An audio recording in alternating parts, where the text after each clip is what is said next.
ada seorang pengusaha dengan modal kecil untung besar. Modal kecil bisa berjalan properti, tapi jangan ditiru Pak ya. Bagaimana caranya? Misalkan dia cuma punya uang katakanlah 100-200 juta, sedangkan harga tanah itu harganya katakanlah 1,5 M. Dia bisa jalan itu propertinya dengan cara apa? Dia datang itu pemilik lahan, Bu, misalkan, atau Pak, tanahnya dijual berapa? Assalamualaikum warahmatullahi wabarakatuh. Alhamdulillah, alhamdulillahilladzi nazzala al-furqana ala 'abdihi liyakuna lil 'alamina nadhira wa huwa alladzi ja'ala al-laila wan nahara khilfatan liman arada an yadhakkara aw arada syukura. Asyhadu an la ilaha illallah wahdahu la syarika lah wa asyhadu anna Muhammadan 'abduhu wa rasuluh. Judulnya tentang fi bayani anwa'i minal buyu' al-mamnu'ah dalam kitab fi Minhajul Muslim. Mamnu'ah dalam 4 perkara yang paling banyak dilakukan oleh kaum muslimin, atau 4 perkara yang dilarang dalam jual beli.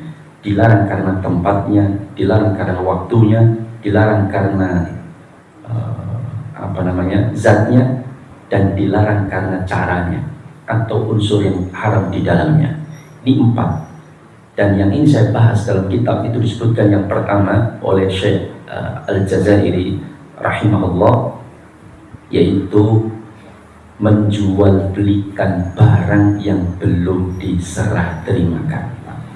Rasulullah alaihi salatu wassalam mengatakan, idza ishtaraita syai'an fala tabi'hu hatta taqbidah. Jika engkau membeli sesuatu, maka jangan engkau langsung jual kecuali sesuatu yang sudah kita beli itu sudah diserah terimakan. Berarti sudah berpindahnya resiko atas barang dari penjual kepada pembeli.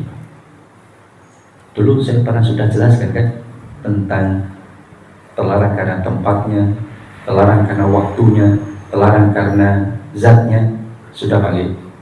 Nah, sekarang terlarang karena unsur atau mekanisme yang ada di dalamnya. Ini ada banyak, ada sekitar 12 ya. Nah, yang pertama kata beliau yaitu menjual belikan barang yang belum diserah terimakan. Ya. Saya beberapa waktu yang lalu, kenapa saya menyampaikan ini pas dengan topik yang ada dalam kitab tersebut, karena ada kasus yang datang kepada saya, ya, bukan kasus saya, ada sebuah kasus jamaah yang beliau bertanya kepada saya, Ustadz, saya itu beli properti di perusahaan properti yang berlabelkan syariah, tapi bermasalah Ustadz. Lu masalahnya gimana? Ternyata tanahnya bermasalah. Maka ketika beliau jelaskan begitu, saya langsung menebak tanahnya tidak bisa diserahkan kan? Ya Ustaz, ternyata konflik dengan pemilik yang asli. Ya, karena beberapa waktu yang lalu datang seorang pengusaha properti syariah datang kepada saya. Saya tidak mengatakan menjustifikasi seluruh properti syariah ya. Ini hanya kasus 1-2 properti syariah. Ya, maklum dalam sebuah komunitas yang biasanya ada 1-2 yang kadang-kadang salah. Mudah-mudahan karena tidak disengaja, mungkin karena ketidaktahuan. Dan betul datang kepada saya ke rumah, Ustaz, saya ini punya masalah. Apa? Saya itu membebaskan tanah sekitar, pokoknya kalau dibuat kaplit rumah itu sekitar 400 unit ya, di daerah Jogja Gunung Kidul ya. Sekarang sedang bermasalah ya. Nah, apa masalahnya? Jadi kami membeli lahan tersebut dari para pemilik lahan ya. Kemudian kami DP semuanya ya. Lahannya besar ya. Ternyata ada model, ada seorang pengusaha dengan modal kecil untung besar ya. Modal kecil bisa berjalan properti, Tapi jangan ditiru Pak ya. Bagaimana caranya? Misalkan dia cuma punya uang katakanlah 100-200 juta, sedangkan harga tanah itu harganya katakanlah 1,5 M. Dia bisa jalan itu propertinya dengan cara apa? Dia datang itu pemilik lahan, Bu misalkan, atau Pak, tanahnya dijual berapa? 1,5 M. Dan saya beli saja, tapi saya minta waktu. Berapa waktunya? 6 bulan. Saya akan DP 150 juta dari harga 1,5 M. Nanti dalam 6 bulan saya akan lunasi. Bahkan bulan pertama nanti akan saya bayar lagi, bulan kedua saya bayar lagi, bulan ketiga saya bayar lagi, bulan keempat saya bayar lagi. Sampai 6 bulan lunas. Sepakatlah mereka. Kadang mereka dilengkapi dengan klausul-klausul yang nanti akan jika timbul masalah. Tapi banyak pula yang tidak disebutkan klausul-klausul yang perjanjian itu tidak memperhatikan bagaimana terjadinya masalah nantinya. Maka ketika selesai dibayar DP 150 juta misalkan, maka tanah diminta izinnya untuk digarap, langsung kemudian diuruk, ya, kemudian diratakan dan dikabel-kabel, ya, lalu dijual. Untuk kenapa? Karena penjualan itu diharapkan untuk menutup kekurangannya, Pak. Ya, kan tanahnya harganya berapa? 1,5 miliar. Dan kadang-kadang biasanya dijanjikan tambahan keuntungan. Ya. Nanti kalau kita untung tak kasih sekian persen, supaya dia mau tempo, Pak, 6 bulan. Tapi kadang-kadang nggak usah dijanjikan aja mau, Pak. Asal nggak usah ditawar harga penawarannya, tak mau tak bayar, tapi minta waktu 6 bulan, tak bayar dulu 150 juta. Banyak yang mau mudah seperti ini, karena jelas lakunya menurut perhitungan mereka. Maka ketika sudah di DP, diratakan, diuruk, kemudian dikapling-kapling, dijuallah kapling-kaplingan itu, baik hanya jual kapling maupun jual plus rumahnya. Setelah terjual beberapa unit, kadang untuk nambah DP-nya tadi agar segera lunas ditambahkan.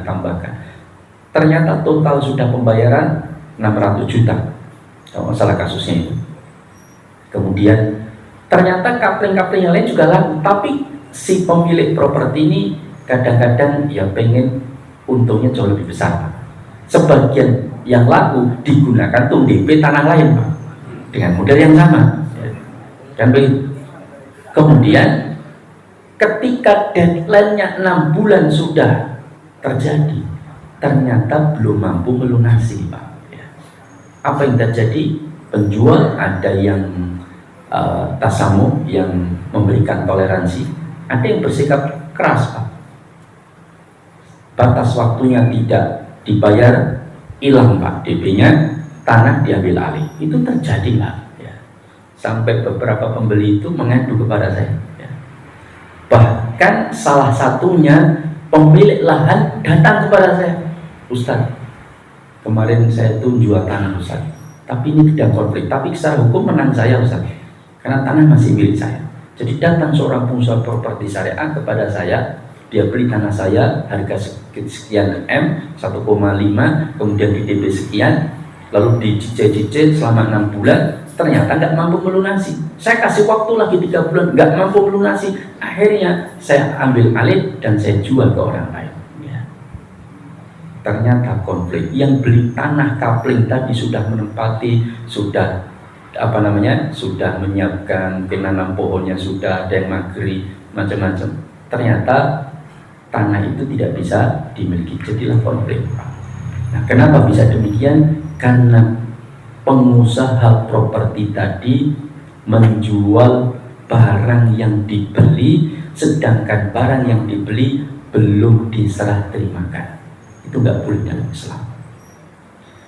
Kalau saya membeli sesuatu, misalkan ini handphone, ya, handphone ini saya beli, Pak, dari seseorang atau toko, ya, saya beli harganya 5 juta, Pak, saya beli handphone jenengan, ya, oh Ustadz, ya, monggo silakan Ustadz, berapa ini? 5 juta Ustadz. Ustadz sama selain Ustadz sama harganya? Sama Ustadz. Oh ya, misalkan beda, siapa tahu, ya. Kemudian saya beli 5 juta. Tapi saya bilang, bayarnya 2 minggu kasih ya Mas ya. Oh boleh Ustaz, tidak masalah. Saya bawa ini handphone. Saya tidak berniat melakukan tawarruk. Nanti saya jelaskan apa itu tawarruk. Saya ambil ini handphone karena saya butuh handphone ini. Ketika baru saya pakai 3 hari, kemudian padahal belum saya bayar sama sekali ya. Boleh nggak saya bawa ini handphone padahal belum saya bayar? Boleh, karena membeli dengan cara utang itu dibolehkan, tapi tidak dianjurkan Pak ya. Karena hidup itu paling enak nggak punya utang ya. Karena punya utang itu hidupnya berkosong Pak ya.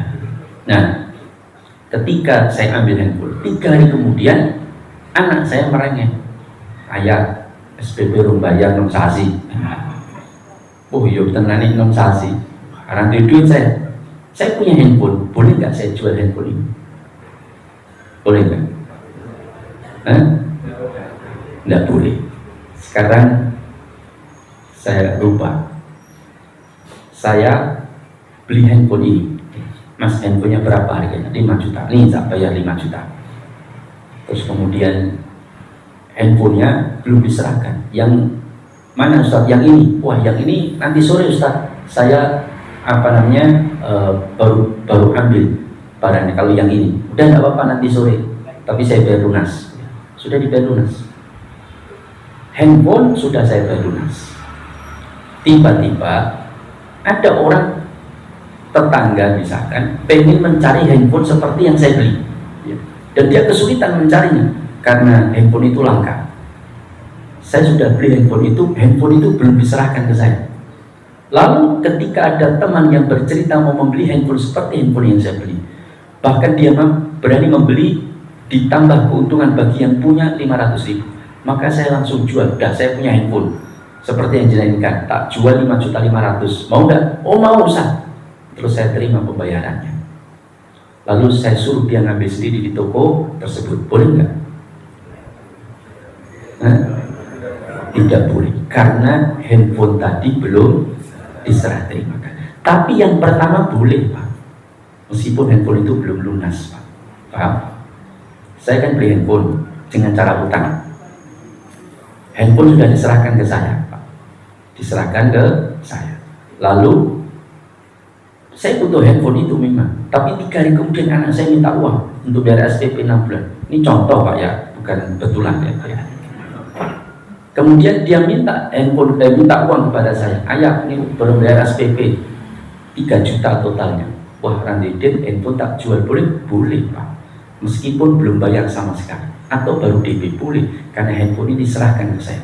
Kecuali handphone ini ada BPKB-nya dan BPKB-nya masih digadekan atau masih ditahan oleh penjual, itu nggak boleh Pak. Berarti handphone ini statusnya menjadi rahnan atau barang yang tergadekan meskipun hanya suratnya, maka nggak boleh dijual. Makanya saya termasuk yang menentang jual beli motor pedotan Pak ya. Ada yang bermain ya, nggak ada, alhamdulillah. Nah itu penjelasannya panjang Pak, motor pedotan. Nah maka nggak boleh ketika handphone ini tergadekan. Tapi kalau enggak, kan handphone nggak ada BPKB-nya Pak. Kalau motor belum lunas dijual nggak boleh. Kenapa? Karena BPKB-nya tergadekan, kan begitu. Nah, oleh karena itu, kecuali izin sama yang memegang BPKB, Mas tak jual kok, laku tak lunasi, dia mengizinkan boleh Pak. Kalau nggak mengizinkan tidak boleh. Nah, oleh karena itulah yang jadi pokok persoalan adalah barangnya sudah diserah terimakan atau belum. Kalau belum, maka tidak boleh langsung dijual. Tapi kalau sudah, meskipun belum lunas, selama bukan barang ribawi yang sama jenisnya, maka tidak ada masalah ya. Maka oleh karena itulah ini yang kadang-kadang tidak diperhatikan oleh pengusaha properti. Kalau saya beli tanah misalkan, tanah itu harganya 2 miliar, saya bilang sama panjenengan yang punya tanah, Pak, saya beli tanahnya, mau saya kabel, mau saya jual, saya minta waktu 6 bulan, saya akan lunasi insya Allah.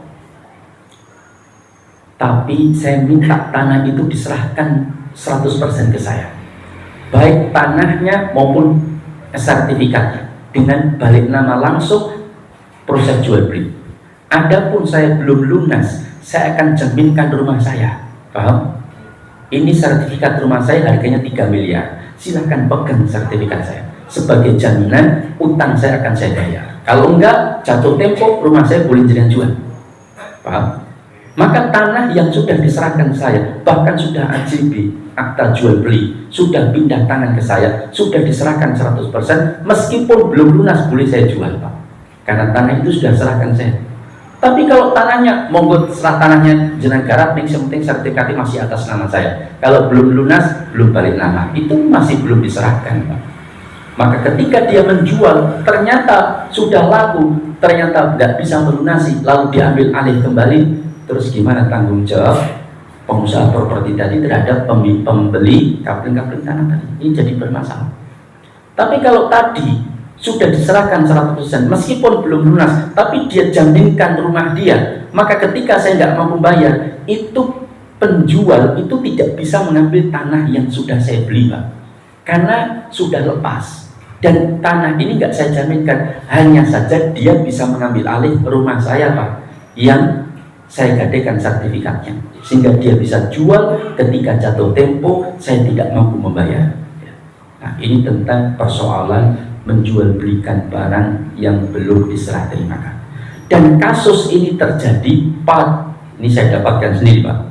Kasus ini terjadi beberapa, ya, saya tidak mengatakan banyak, saya nggak tahu banyak atau tidak, tapi kasus ini saya temukan, yaitu jual beli pada saat musim kurban, Pak.